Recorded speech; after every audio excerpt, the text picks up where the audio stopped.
Hey, all you bald and balding people, Kristen and Paige here. If you could please pause this episode right now before you listen and go to the top of our profile wherever you're listening to our show, please do. Ratings help people find our podcast easier. It will only take a few minutes out of your day, so please go leave us a rating if you're an avid listener. Thank you. Those bald chicks are here to slay. Stop what you're doing, plug in and play. Those bald chicks will make your day. So stop what you're doing and say, those bald chicks. Hello, all you bald and balding people, and welcome back to Those Bald Chicks, your favorite alopecia podcast. I'm Kristen, and I'm here with Paige and our second guest, Lily DeTaey, who was also our last giveaway winner. So congrats. We hope you enjoyed everything. She is a Des Moines native singer / songwriter, a dog mom, which we love, and a book lover who has recently braved the shave after dealing with hair loss her whole life. Welcome, Lily, and thank you so much for being here. Thank you for having me. Yeah, you got it. I know. We're always so excited to have new people on and just hear their stories. So we're excited to throw some questions at you that we kind of curated towards singing and songwriting and being on the big screen, I guess we call it. Big screen. Woo! The big stage, the big screen. Yeah. Start us off with your hair loss journey. Yeah, I've had alopecia in one form or another since I was a child. I experienced massive hair loss, like almost complete hair loss my 5th grade year. Okay. So like when I was like 10. Got almost to the point where I was talking about wigs, but I was mostly just like wearing hats. And as a kid, like that's kind of hard, especially like going through school and having to explain to people that, you know, I didn't have cancer, I didn't have like a really, really severe illness. This is just something my body was doing. And kind of learning how to like know that myself too. And, you know, you're a child, so you kind of just don't understand really what's happening. So yeah, on and off, I like had that cute thing where my hair would grow back and then it would go away and then it would grow back and then it would go away. I love how you call it the cute thing. Yes. Yeah. Not the horrible dumpster fire that it is, but you know. The annoying thing. Yeah. Doing like the head injections that were super, again, very cute, very fun. Dealing with the little shark fin hairs. Oh, yeah. Yep, we've all been there. I know. And we've all seen and dealt with all that stuff. Yeah. Fun to go through. Yeah, you just never really know, like just kind of major whiplash. And, you know, growing up like socialized as like a woman in this society too is like your hair is really important and has a lot that's tied into like your self-esteem and all things that, you know, you've talked about a million times and we've all talked about a million times, but it is kind of a thing that you have to kind of mourn. Right. And so eventually last year, I was talking to my mom about this today. At this time last year, I was losing more hair than I had even since that time that I was 10. Oh, wow. And I was with my boyfriend in Mexico for a wedding this time last year, and there's this really beautiful video that his mom captured of us dancing. And in the video, you can just see like all of my bald spots all over my head. And what was like a really beautiful moment, I kind of got really self-conscious about because I just like had no idea how bad or how, not bad, but how much hair I was really losing. Right. Because like you can't see the back of your head, you know? Absolutely. So February of this year is when I decided I was about to go off on tour. I was heading down to South by Southwest. And I didn't want to be wearing hats because I had just been wearing hats all the time to cover it. And so I decided finally to shave my head, which was a big choice, but one that I didn't before tour too, huh? Yeah. That's a big decision to do right before something so big. Yeah, and I think that's sort of what propelled it, you know. Yeah. If I would have just continued to wear hats because that's what I had been doing. But it was, necessity. Like I didn't want to be sweating. And so I wore wigs for just a couple weeks. My mom happened to work at a salon that deals a lot with wigs for people who lose their hair, which was kind of a really wonderful coincidence. Yeah, right. Yeah, and then eventually I just felt a little bit more comfortable without it. And I feel like this is always what I am the most comfortable being is just like bald, which is wonderful. I would have never guessed. Yeah. When was your first time on stage bald? It was like a branch off festival at South by. How'd you feel? Were you a little scared of? Yeah, I was definitely very scared. Yeah. But no, I felt great. Really? Yeah. That's so great. Was it like the first initial nerves were, oh my God, am I really about to do this? And then when you got up there, it kind of just washed away? Yeah, yeah, and I don't know, for better or for worse, I've felt that being bald has grabbed a lot of attention, not always great attention, but Yeah, right. as a musician and as an Americana musician, honestly, a female Americana musician, you kind of want folks to look at you maybe more than they would otherwise. So it became kind of a double-edged sword in that way where I think people maybe looked because they were like, what's wrong with this person? And then maybe they continued to look because they liked it, or maybe they kind of were like, what is wrong with this person? Right. Either way, they were listening, which was kind of cool. So yeah, but again, very double-edged because that can Right. be, yeah, sometimes you're not always ready for all of the attention that it can get. Or the It's unfortunate. assumptions and the Yeah. questions and yeah, absolutely. So when you went on stage and you were like more free because you weren't hiding anything, did Yeah. your like music change? You know, it did a little bit. That's a good question. Yeah, I think so. I think just like how we all perform differently in our everyday lives when we're comfortable. Yeah. It was Right. just like that. I wasn't self-conscious about, you know, my bun falling in a weird way so that you Yeah. could see like a bald spot or my wig falling off because I was so sweaty or something. You know what I mean? It was just Oh, like yeah. nothing. Like, pun Yeah. intended, nothing was there. I mean, you know Literally, what yeah. I mean? But where you didn't have that worry anymore, you were just you. That's an interesting question, though, too, because I feel like maybe you perform better because it's not an obstacle that's stopping you anymore. Like, you can Right. sing louder and put on more of a performance because it's not in the back of your head anymore. You're just like, hey, this is me. So that's really cool. You're the only person that we've had on that has been on a stage with your alopecia. We really want to know, is there any hurdles with that to jump? Like you said, I know you said like people coming up to you and possibly it's a double-edged sword. What is the cons of it? Yeah. Well, I think the cons of it are sometimes just folks don't understand it, or I get a lot of time. I mean, I have like some hair growing. Yeah. You know, so sometimes on stage it also looks like I maybe have like a head tattoo or something. And so I do get a Yeah. lot of people that come up and just ask me about it because maybe it looks like a choice, or ask me why I did it, and maybe like are kind of like looking down about it. Again, we're Yeah. talking about kind of the roles of like femininity, and like hair is very tied up in that. So yeah, I think what this has really shown me in the almost year that I've experienced being on stage, but also not, is people are very brave about talking to other people about their bodies in ways that I just never really realized before. Yeah. But the audacity of some folks to come up and talk to you about something that you have no control over is Right. just never ceases to amaze me. I kind of understand the double-edged sword too, because like, of course you want to spread awareness and talk about it and open up that conversation, but you also are there for a reason, for your music, and you want the attention to also be on your music and your performance. So it's like, hey, let's stop focusing on this and let's talk about my music a little bit more. You know what I mean? Yeah. So I completely understand the double-edged sword of that. And we know the audacity of people. Yeah. Oh man, do we. It's incredible. Yeah, it's in person and online. It is mind-blowing, the things that people assume, say, like, holy crap, we're always blown away. That's why I know Kristen always says it, that alopecians, people with hair loss, are just really strong people because we deal with a lot of stuff. So not only are we losing our hair, but we're dealing with everybody's assumptions and everybody's unsolicited advice. And so I applaud you for that, though, because you're putting yourself completely out there being on stage. And we love to see it because we just had someone on, she's in the beauty industry, and we were talking about how different it must be in every avenue, because in the beauty industry, that's what you look for, hair and makeup and all this. And just to see you two on a stage and just crushing those norms, societal norms, I'm quoting, you won't see this, but I'm quoting. It's just incredible. It's honestly, I don't think I could do that. So I just think it's a beautiful thing that you do. Paige always thinks that she can't do things, but I know she can. I could not. I promise I could not. But Lily can, so we have her to do it. Inspired to do something in the future. No, there you go. Yep, absolutely. So ways besides like answering people's questions, do you like advocate or spread alopecia awareness?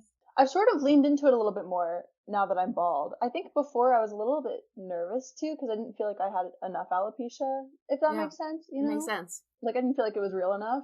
Yep. But yeah, now, you know, I try to talk about it like Alopecia Awareness Month and all of this stuff. I mean, what I've found too is hair loss period, like even if it's not alopecia. Yeah. Like I have some friends with siblings or, you know, whoever who are maybe like experiencing some male pattern baldness. Sure. Specifically, I have one person in mind in my life that is experiencing male pattern baldness and has so much shame about it. And he is like, I don't know, like if I should shave my head. I want to shave my head, but I don't think that people are going to like it and all this stuff. And so it's kind of helped me also be like, well, your hair will grow back. Like you, Right. you could, you know, and Right. if you hate it, your hair will grow back, which is awesome for you. But also, like, who cares? Like, if you like Right. it, that's literally period. Like, that's what matters. Right. So yes, like alopecia awareness, 100%, but also just bodies. It's just Yeah. our choice. And Absolutely. you're always going to field comments about your body, and so you might as well like have a body that you like, because people are going to comment on your body anyway. Absolutely. So, Regardless, well. they're going to say something. Yeah. 24/7, right? Like they're not the Yeah. ones coming home with you. You're going Right. home with you. You know, Yeah. you're the one in this body. You're Yep. the one who has to look at it, deal with it, you know, everything. So why not love it? Yeah. Exactly. Yeah. Absolutely. I know you mentioned in the beginning, you and your boyfriend, was he with you when you... Yeah. So did you tell him right away? When you Yeah. first met each other, were you like, hey, by the way, I have alopecia? Yeah, well, actually, we have been really good friends before we started dating. So he Oh. had seen it. Oh, so he knew. Yeah. Okay. And it's funny because my parents actually after I shaved my head, like reached out to him and were just like, thank you for being so supportive. And his response was like, yeah, like, of course, like, you know, like, why would my opinion ever matter? But he's told me too, like, you act a lot more confident, and this just seems like a more natural state of being for you. And so Yeah. obviously, like, that's beautiful to me, which is Right. like when I have a great partner. But two, it's like, Yeah. that's just like how it should be, you know? Absolutely. Yeah. I like that because when I shaved my head too, I was terrified. For probably a week, I was like, Yeah. uh-oh, did I do the right thing? I'm not really sure. But now knowing that, I don't think I will ever grow my hair out ever again. No, yeah. Because it's just, it feels better to be able to have my shaved head. I know, I mean, I play around with wigs all the time and beanies and head wraps and stuff, but like, Yeah. it's so nice to not have my scraggly, just strands of hair on my head. I feel like that was just too much for me to process. I think I Yeah. noticed my hair loss more when I had long hair than when I do when I have a shaved head. So I like that because I feel the same exact way. I feel more Yeah. confident with the shaved head. So that's great. And we love a supportive partner. That's because we know how scary the world can be when dating, especially with a visible difference. Yes. That's just got to be terrifying. So that's great. I want to ask the funny question. I know. I can't wait. So, do you have any moments throughout your hair loss journey that make you laugh, knowing that things are like easier for you now, or embarrassing moments? Oh God, yeah. Yeah, like what to pick. This is after I shaved my head. I have like two little cousins who are just the sweetest. But of course, like you have to explain things because like I had hair and now all of a sudden I like don't have hair. Right. And so after I shaved my head, I know their mom was very much like, don't like say anything, you know, like don't talk about it. But one of them just like could not resist and was just like, why are you bald? And I was like, I could answer. And Yeah. I eventually I did, but I told him that I didn't eat enough vegetables. And so if he didn't eat his vegetables, then he might be bald too. And that was really funny. And my boyfriend was there at that moment and he was like, Lily, you're gonna have to undo this. Like you have And to I tell him did. the truth. Yeah. When I first shaved my head too, one of my cousins, it's actually my mom's cousin, but he said to me, he was like, oh my God, so we can start like making bald jokes now? Like we can come up with some really good ones? And I'm like, yeah, man, sure. Like, I guess I'll just lean into that. That's why we asked that so question good. though, because we love hearing embarrassing moments. We know they happen to everybody. Yeah. I mean, when That's a good laugh. when I first started dating Damon, everybody knows this, but I used to spray my hair with that root spray and I'd like black hair. So my whole head would be stained with that black hair. It would get on everything, literally everything. And it was the bane of my existence. And I just remember like lying about what it was. And it was like my makeup, but why is it black? And like very confusing for him. But I just made up lie after lie about it. So we all have those moments, but it's always so great to like reflect on them again. Yeah. Because at the moment, I would have never laughed about that. Say it like happens now. you don't really care. Like, I just went to a wedding with a wig, and it was sliding. I was sweaty, and I didn't glue it, and it was sliding back a little bit, and I just remember David going, hey, you can see stuff going on up there. Like, I'm sorry. So I fixed it in just a sea of people. I would have never thought that I would be okay with something like that. And it's just cool to kind of reflect on that. Okay, we have a bunch more questions for you. Yeah. So, have there been any hurdles that you needed to take, just in life in general with your hair loss, or in the music industry specifically, that you had to jump? I mean, I think deciding to shave my head was a pretty big decision. Yeah. And I think part of it was like I had such a complicated relationship with my hair for as long as I can remember. And so to me, it sort of felt like quitting a little bit.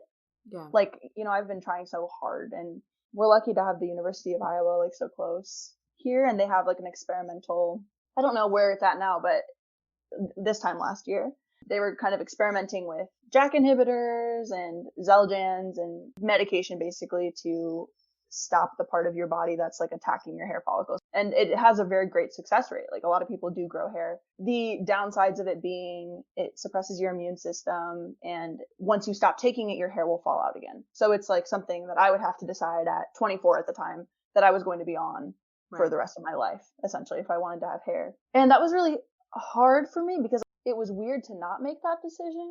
Maybe I wanted to be bald so bad. I wanted the attention of being bald. This was like what people would think of me. But like, there's like a cure for it, but she just like doesn't want to do that. And so she's just going to go bald and like get all this attention and whatever and all this stuff. So that was like the thing in my head, when really I was like, we just came out of a 2-year pandemic. I'm not really interested in anything that's going to suppress my immune system if it's not for like a greater good. And this is just cosmetic. And so it took a little while, and I had to kind of make peace with knowing probably my hair will not grow again just because of where it's at.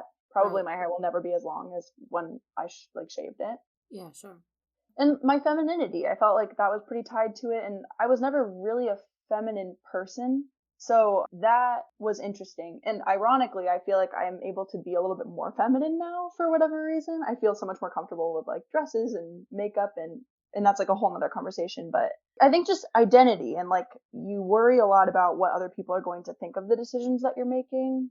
But going back to what we were talking about earlier, like, it's ultimately anybody that has an opinion, that opinion probably doesn't mean shit, because you shouldn't. Absolutely. I feel like the femininity part of it is tough for a lot of women, because I remember when I first shaved my head, I was all excited for it, but I didn't recognize myself. It was hard for me to wear specific clothing, like dresses and stuff like that.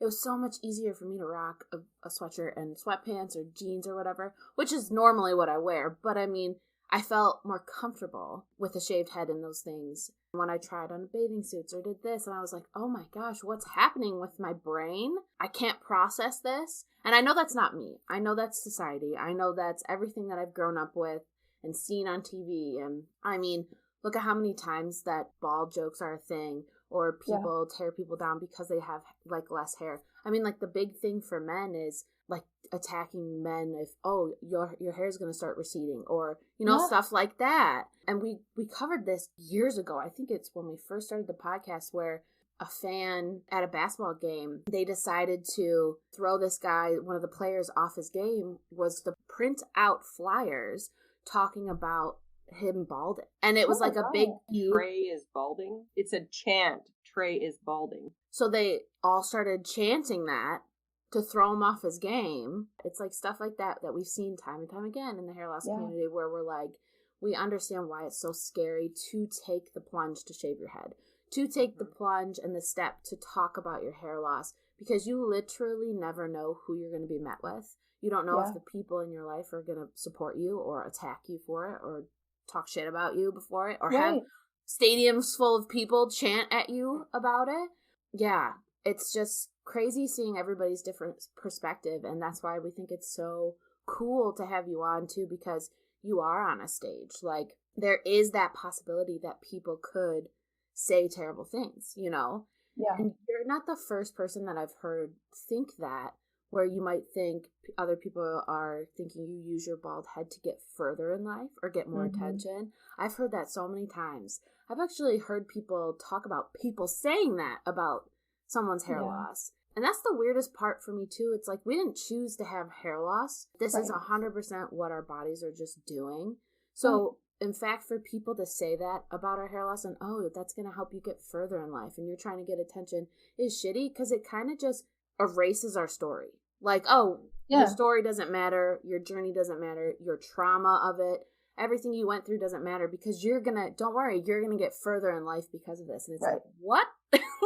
Like, that is the weirdest thing that people would say about hair loss because it's like, I don't think I would have ever chosen this, but I have accepted it.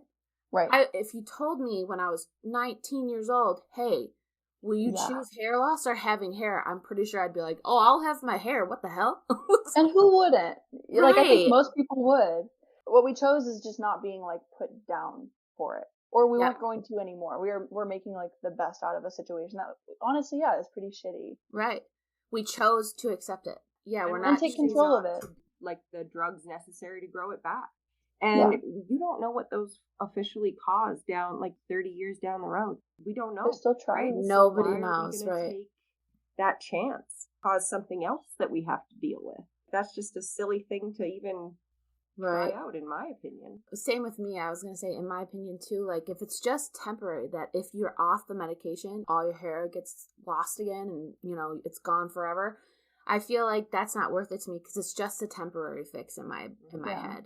If there was, like, something to take where your hair would all grow back and then don't have to take anything to hurt your body, I'm all for it. But there's so much stuff that comes with it. Like, my grandma takes a very close drug to one of the new drugs that are out for alopecia for her RA.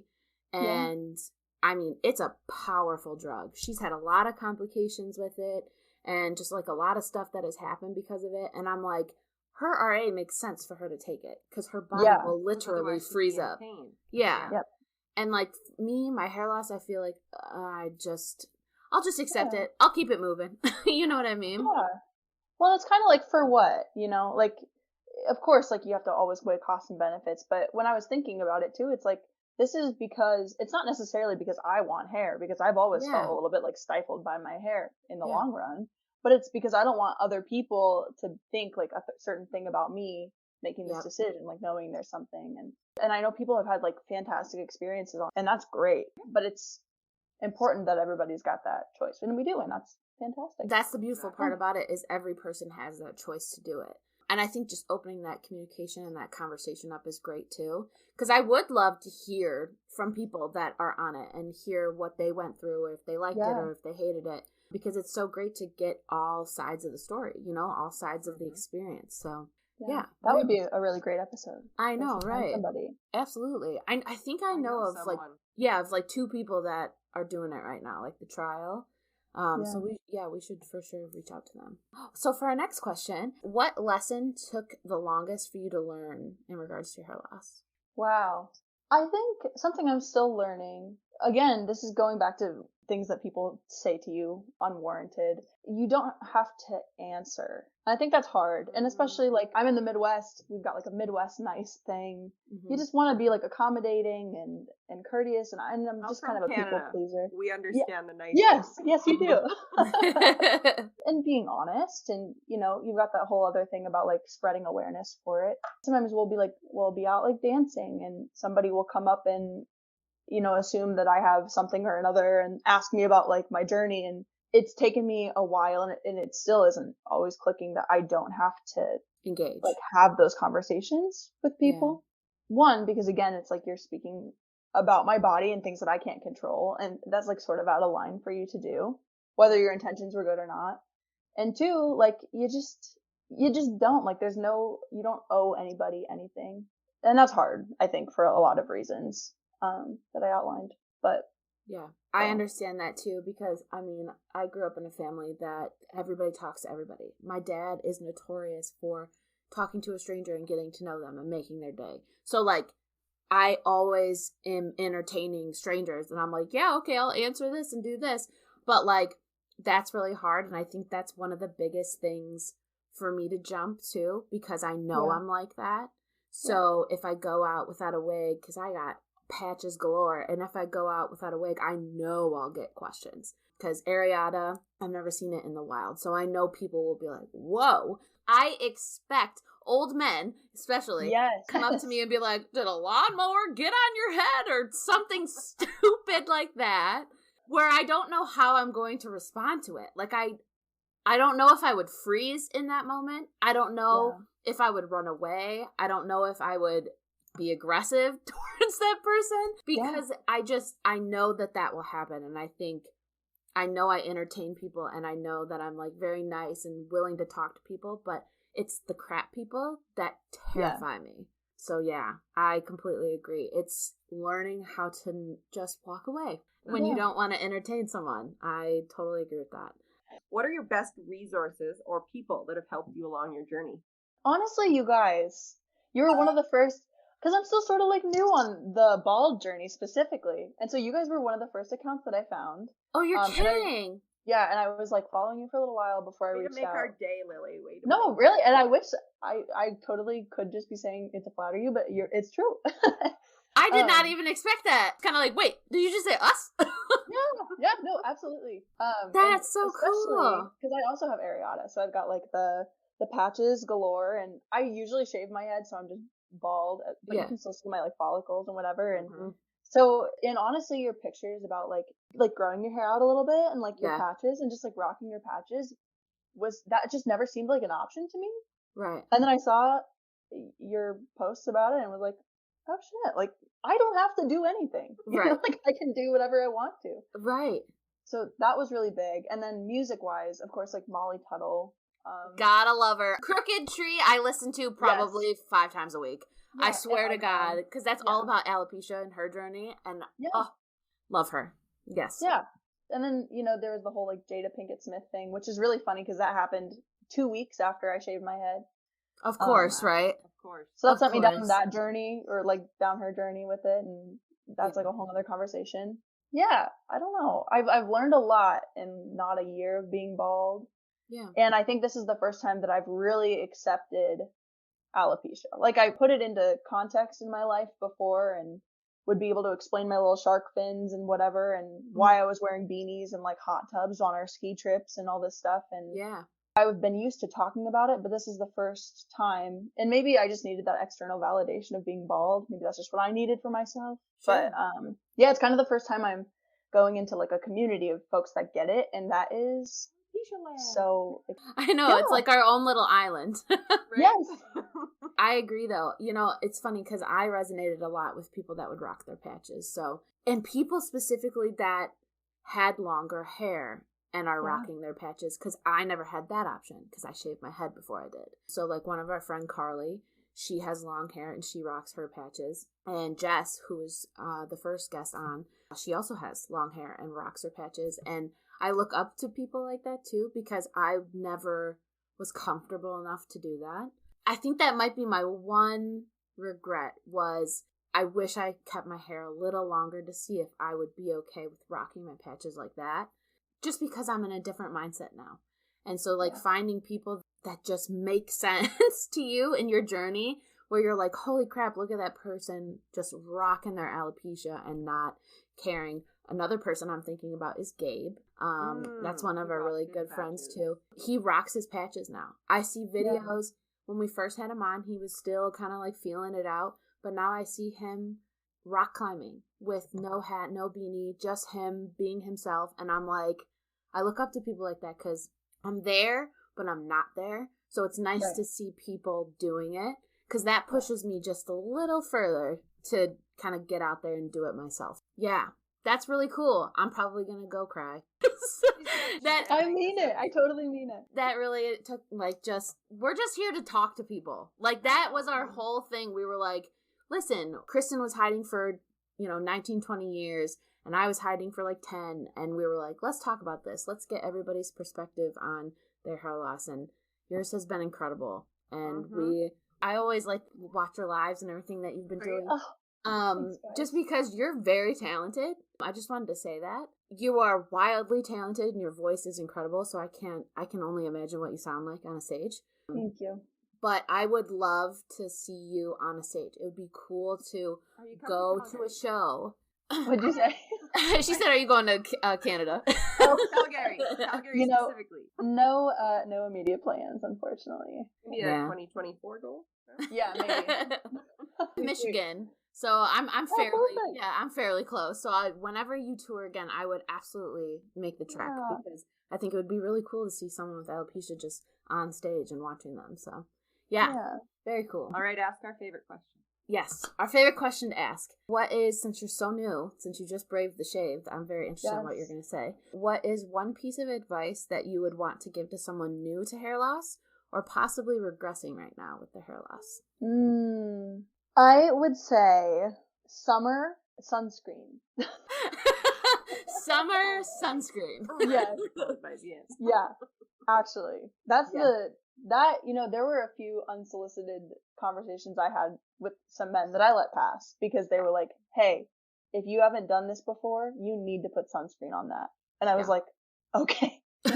Actually, could you say? Because I have some questions. Like, that was a thing. And I was like a little worried about it. And I thought that it would be gross for my head. And I had a great summer, and it was because of my sunscreen. Yeah. Protecting your scalp. Absolutely. Yeah. And then I think if you don't have a community, look for one. I think especially if you grow up with it, it's easy to just kind of like put in somewhere in your mind and like kind of forget that it's a thing until it flares, and then you're down and you feel a little bit bad about it. And it helps so much to have people in your timeline and people that you're listening to that are going through the same thing, because otherwise it can feel like you're kind of a unicorn.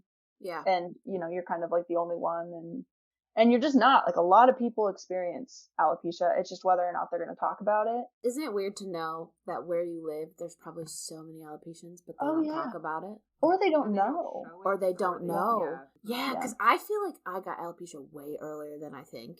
Because my hair started thinning, like getting really, really thin, around like 9th grade when I was in high school. I thought it was just because I teased my hair and I dyed my hair and I did all the fun stuff to it. But it was like really thin. And that's when I started wearing extensions. So I think I honestly got it way earlier, but I didn't know about alopecia. I didn't have people inspecting my head. I wasn't looking at my head. You know what I mean? So like crazy. Looking at their scalp. I know. Like, exactly. Hey, maybe.